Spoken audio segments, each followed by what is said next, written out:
Alors bonjour à tous, j'espère que vous allez bien. Je fais cette vidéo pour vous expliquer la nouvelle leçon sur les modélisateurs. Alors en ce moment, on est en train de travailler sur le chapitre 5 qui porte sur Rhinocéros d'Eugène Ionesco. On est arrivé à la séance 4, exprimer la subjectivité avec les modélisateurs. Donc les modélisateurs, c'est une notion importante en troisième, qui n'est pas toujours évidente. C'est pour ça que je prends le temps de vous faire une vidéo pour que les choses soient plus claires pour vous. Et surtout, n'oubliez pas, la moindre question, remarque, incompréhension, peu importe, contactez-moi directement. Alors pour aujourd'hui, je vous ai demandé de lire la troisième partie de Rhinocéros et de faire un exercice d'observation. Donc il y avait plusieurs citations directement extraites du texte et je vous demandais de relever tous les mots exprimant l'opinion, les sentiments ou le doute du narrateur. Je vais vous expliquer rapidement la correction. Alors première phrase, on rendait compte en deux lignes de la mort de la pauvre bête, on souligne pauvre puisque ça exprime un sentiment du narrateur, dans ce cas la compassion, la pitié. Deuxième phrase, on souligne morfondu et accablé, qui exprime aussi les sentiments du narrateur, dans ce cas l'abattement, il est anéanti par la situation. Troisième phrase, il fallait relever les points d'exclamation. Alors les phrases exclamatives expriment toujours une émotion forte, positive comme négative, dans ce cas il s'agit de la colère. Et enfin les deux dernières phrases, elle paraissait effrayée, il a l'air de vouloir monter l'escalier, donc il fallait relever paraissait et a l'air. Dans ces exemples, un doute est exprimé, une incertitude, c'est-à-dire qu'il n'est pas sûr de lui. Tous ces éléments qui permettent d'exprimer les sentiments, les émotions ou le doute du narrateur, donc tous les éléments qui sont surlignés en jaune, sont des modélisateurs.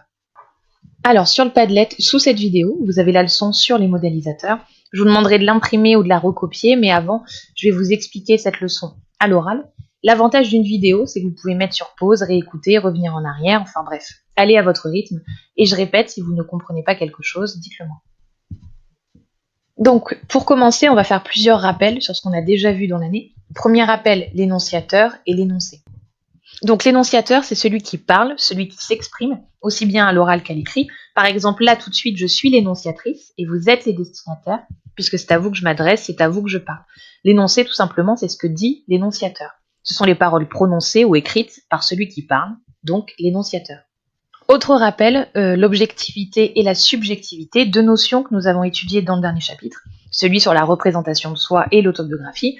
Donc être objectif, c'est dire les choses telles qu'elles sont, être neutre, sans opinion, sans sentiment, sans exprimer nos pensées, alors qu'être subjectif, c'est l'inverse, on exprime nos pensées, nos opinions, nos sentiments, on donne son avis, on a une vision personnelle des choses. Donc rappelez-vous par exemple quand on a travaillé sur les autoportraits de Van Gogh, Frida Kahlo ou Francis Bacon, on avait dit que ces autoportraits étaient subjectifs, car ces artistes se représentent d'une manière personnelle qui leur est propre.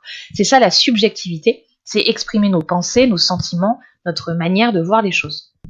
Donc il y a deux types d'énoncés, l'énoncé objectif, l'énonciateur est neutre, c'est-à-dire qu'il exprime les faits tels qu'ils sont, et l'énoncé subjectif, l'énonciateur exprime ses sentiments ou son opinion.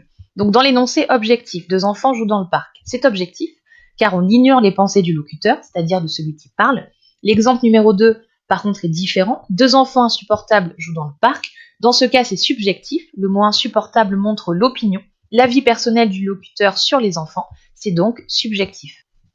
On va donc exprimer la subjectivité avec des modélisateurs.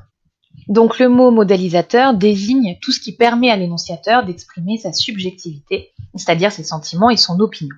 Donc grâce au modélisateur, l'énonciateur peut exprimer un avis personnel, ce qu'il pense, un jugement, qu'il soit positif ou négatif, un doute, par exemple, je ne crois pas vraiment ce qu'il dit, une certitude, par exemple, moi j'y crois totalement, des sentiments, des émotions, etc. Alors il y a plusieurs types de modélisateurs, c'est-à-dire qu'on peut modéliser son propos de plusieurs manières. Donc tout en haut en vert, vous avez un exemple d'énoncé objectif.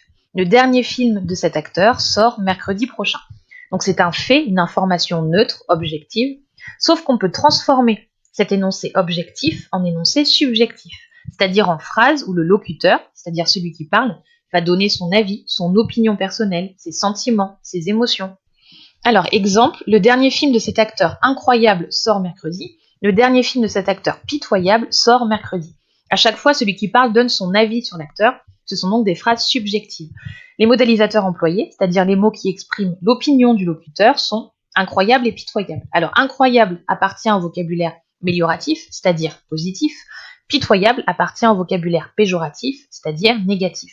Donc ce sont deux types de modélisateurs. Autre exemple, le dernier film de cet acteur sort peut-être mercredi. Le dernier film de cet acteur sort assurément mercredi. Donc ici, l'énonciateur exprime le doute avec le mot peut-être et la certitude avec le mot assurément. Donc ces deux modélisateurs sont des adverbes, ils appartiennent à la classe grammaticale des adverbes et les adverbes forment une catégorie de modélisateurs. Ensuite, je pense que le dernier film de cet acteur sort mercredi. Il me semble que le dernier film de cet acteur sort mercredi. Donc dans ces exemples, le locuteur exprime également le doute, sauf que cette fois, il utilise des verbes, donc je pense, le verbe penser, et il me semble, le verbe sembler. Et donc certains verbes appartiennent à la catégorie des modélisateurs lorsqu'ils permettent d'exprimer, par exemple, le doute. Exemple suivant, le dernier film de cet acteur sortirait mercredi. Donc ici, un doute est exprimé, mais cette fois, c'est grâce à l'emploi du conditionnel. Le dernier film de cet acteur sortirait mercredi, donc le verbe sortir au conditionnel, sortirait. Le conditionnel est un temps qui exprime souvent l'incertitude, le doute, par exemple, l'évaluation serait annulée, cet homme politique serait réélu au premier tour. Le conditionnel est un type de modélisateur, car lorsqu'on l'utilise, on exprime forcément une incertitude, quelque chose qui n'est pas certain. Autre exemple, d'après lui, le dernier film de cet acteur sort mercredi. Pour ma part, le dernier film de cet acteur sort mercredi. Donc d'après lui et pour ma part sont des connecteurs logiques. On a vu les connecteurs logiques à plusieurs reprises. Ce sont des expressions comme selon moi, en ce qui me concerne, etc. Vous devez d'ailleurs les utiliser dans les sujets de réflexion, car les connecteurs logiques permettent d'exprimer son opinion personnelle. Ce sont donc des modélisateurs. Exemple suivant, le dernier film du meilleur acteur de tous les temps sort mercredi. Le dernier film de cet acteur immortel sort mercredi.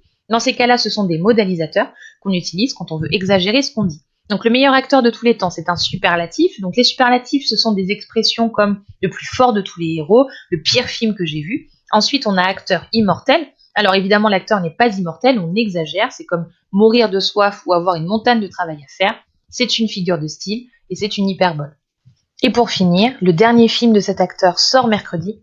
Le dernier film de cet acteur sort mercredi. Ici, c'est la ponctuation qui exprime les sentiments ou émotions du locuteur. Il s'agit d'une ponctuation expressive. Donc les phrases exclamatives permettent d'exprimer des émotions fortes comme la joie, la surprise, la colère, etc. Les points de suspension, donc les 3 petits points, peuvent exprimer une attente, un doute, une suspicion ou une émotion qu'on n'ose pas dire réellement mais qu'on laisse deviner. Donc vous avez dans le tableau les principaux types de modélisateurs.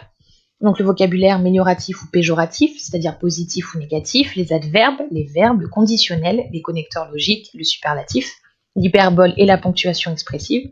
Donc tous ces types de modélisateurs permettent d'exprimer la subjectivité, c'est-à-dire les pensées, l'opinion, les sentiments, les émotions de celui qui parle. Une fois que vous avez regardé cette vidéo, je vais vous demander d'imprimer ou de recopier la leçon qui est juste sous cette vidéo. Donc mettez de la couleur, soulignez, surlignez. C'est une leçon importante que vous devez connaître. Enfin, je vous ai mis des exercices en ligne. Vous en avez 4. Donc ils reprennent la leçon, c'est pour vous entraîner. Je vous demande de repérer les modélisateurs, de reconnaître les différents types, etc. Le 5e exercice sera à faire directement sur le Padlet. Donc vous avez plusieurs phrases objectives que vous devez compléter avec les modélisateurs de votre choix. Donc c'est un moyen pour moi de savoir si vous avez compris. Je vous corrigerai directement sur le Padlet. Donc prenez soin de vous et contactez-moi en cas de difficulté.